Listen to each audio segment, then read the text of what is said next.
Padahal kalau kita pakai pay letter, apalagi kalau kita ngambil KPR dan seterusnya, bisa jadi bunganya lebih daripada 3.000 kan. Berarti bisa jadi kita nggak sadar kita sedang berzina setiap waktunya, setiap menitnya, hanya untuk sesuatu hal yang itu tidak benar-benar kita inginkan. Tapi kita perlu menjadi seorang blessed outliers. Artinya menjadi seorang outliers yang diberkahi. Oke, maksudnya diberkahi itu dengan cara seperti apa ya? Kita menjalankan bisnis sebagaimana yang Allah perintahkan, gitu kan ya? Karena gini, Islam itu lahir dalam keadaan terasing dan akan nanti terasing lagi di akhir zaman. Maka sungguh beruntunglah orang-orang yang terasing itu atau ghuraba itu sendiri. Maka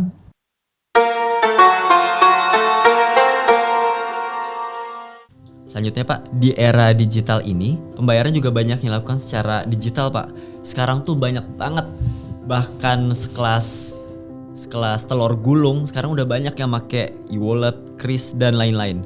Dan yang paling populer tuh salah satunya pay letter Pak. Karena menurut data di tahun 2023 ada 63,1% orang yang belanja online pakai pay letter Pak. Entah itu online ataupun offline.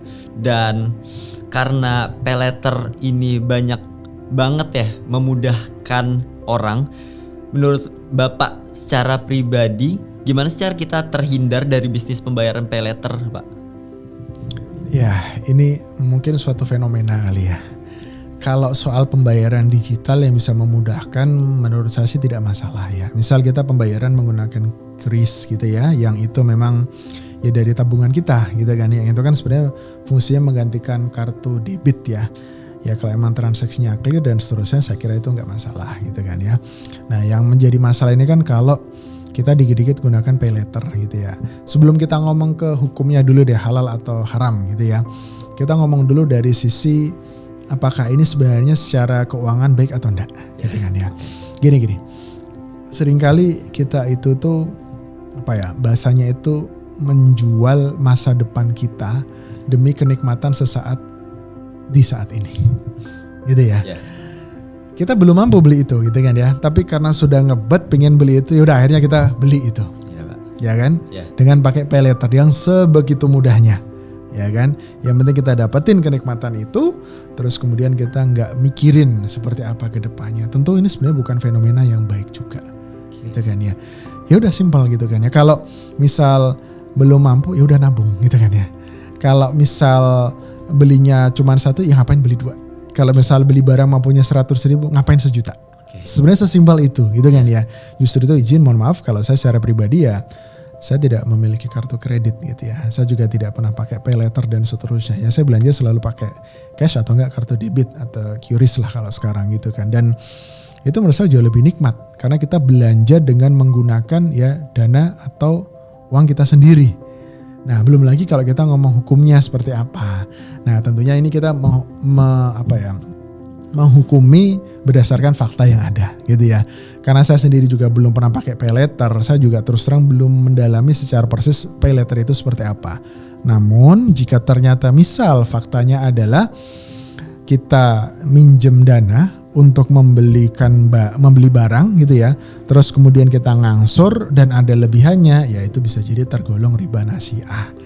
Dan riba nasi'ah ini ya teman baik semuanya ya, dan riba-riba yang lain juga ini dosanya ngeri banget.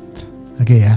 Jadi 1 dirham ya, harta yang diperoleh dari riba, 1 dirham itu kurang lebih 2,975 gram perak ya. Itu kalau dirupiahkan sekarang kurang lebih sekitar 80.000 deh. Anggap aja 100.000 deh kita buletin karena kan ini infonya perak harganya akan naik nih gitu kan ya. Itu lebih besar tingkat dosanya daripada 36 kali berzina. Oke. Jadi ya kalau kita kalkulasikan, anggap aja ya tadi berapa sih 90-an ribu deh misal gitu kan ya. Atau 100.000 deh digenapin. Kalau dibagi 36 berarti sebenarnya rata-rata itu 3.000-an rupiah. Artinya ketika kita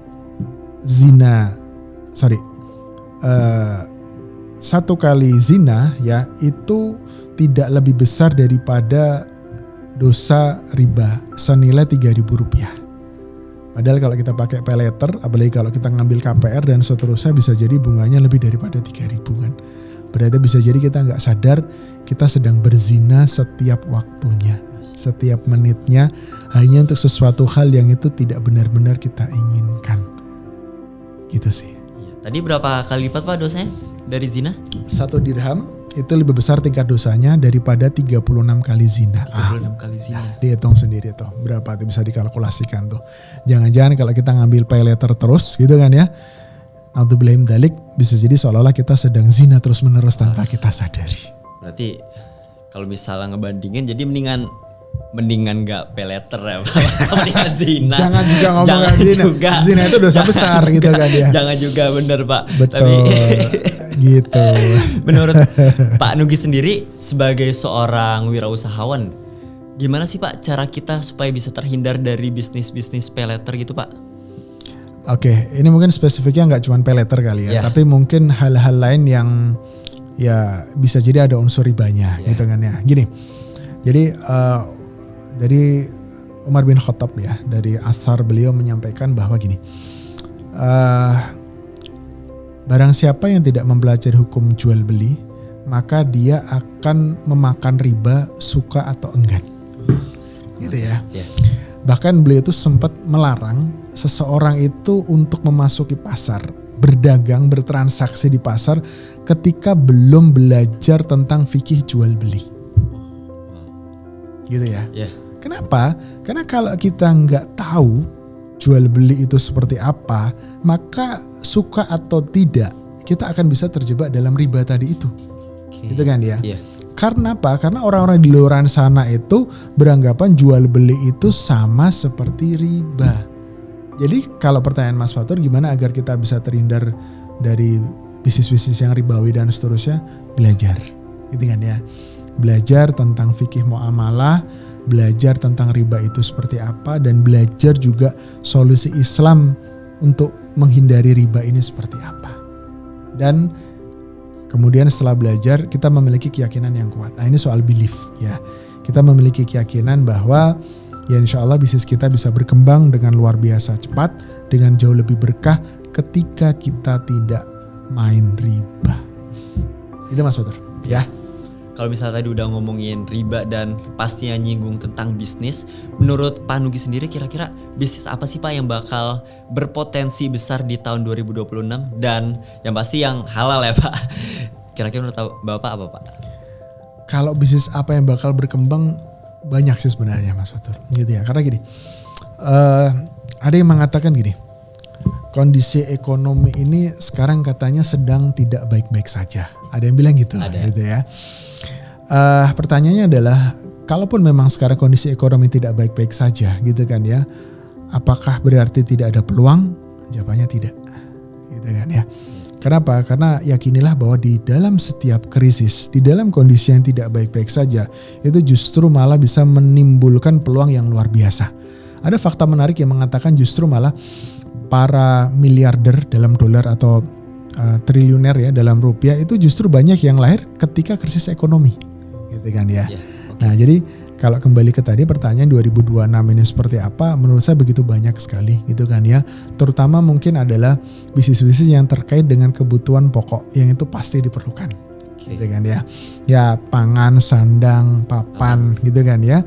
Itu pasti diperlukan dan tinggal pintar-pintarnya kita aja ya, bagaimana kita bisa create product market fit ya.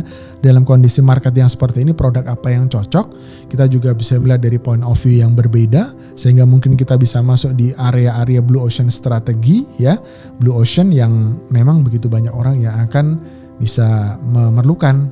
Nah ini salah satu contohnya yang menarik juga, kita lagi launching Inspira Memorial Park ini Mas Fatur, gitu kan ya. Kenapa? Ya karena kita ngeliat ini adalah suatu kebutuhan, ini adalah suatu keperluan. Apalagi kalau kita ngomong soal Memorial Park ya, atau ngomong soal pemakaman ya, spesifiknya untuk Muslim, ini bukan hanya soal bisnis, ini juga soal bagaimana kita berkontribusi dalam pemenuhan fardu kifayah. Karena kalau dalam Islam itu ada namanya fardu ain, ada namanya fardu kifayah ya. Fardu ain secara personal, fardu kifayah secara kolektif. Dan salah satu fardu kifayah itu adalah menyelenggarakan jenazah dengan baik. Yang menjadi isu kalau kita ngomong di sekitaran Jabodetabek, ini bukan siapa yang akan sholatkan, memandikan, mengkafani, bukan itu gitu kan ya. Tapi yang menjadi krusial banget itu adalah krisis lahan makam. Gitu kan ya. Dan ya alhamdulillah kita masuk di situ dan kita yakin ini akan menjadi bisnis yang luar biasa bagus gitu kan ya. Ini akan menjadi sesuatu hal yang bagus dan ini bisa menjadi solusi atas kebutuhan umat. Tentunya dengan harga yang masih sangat terjangkau. Baik Pak, mungkin sebelum closing mungkin bisa kasih sepatah dua patah kata untuk teman baik yang ingin menjalankan bisnis yang halal tapi tetap cuan Pak. Dipersilakan Pak. Baik, terima kasih rekan-rekan semuanya. Jadi sebagian besar orang di dunia ini memang memilih untuk menjadi pragmatis ya. Memilih untuk sekedar melakukan apa yang sudah biasa orang lain lakukan ya. Padahal sebenarnya ada peluang bagi kita yang itu jauh lebih menarik. Bagaimana kita bisa menjadi seorang outliers. Outliers itu apa? Outliers adalah orang yang melihat dunia dari sudut pandang yang kebanyakan orang lain memandangnya. Ya, jadi pola pikir, pola sikap, pola tindaknya juga akan berbeda. Masalahnya tidak cukup hanya sekedar menjadi outliers, tapi kita perlu menjadi seorang blessed outliers. Artinya menjadi seorang outliers yang diberkahi. Oke, maksudnya diberkahi itu dengan cara seperti apa ya? Kita menjalankan bisnis sebagaimana yang Allah perintahkan. Gitu kan ya. Karena gini, Islam itu lahir dalam keadaan terasing dan akan nanti terasing lagi di akhir zaman. Maka sungguh beruntunglah orang-orang yang terasing itu atau ghuraba itu sendiri. Maka ya udah, bagaimana kita memiliki keyakinan itu ya, bagaimana bisnis kita bisa berjalan dengan baik ya.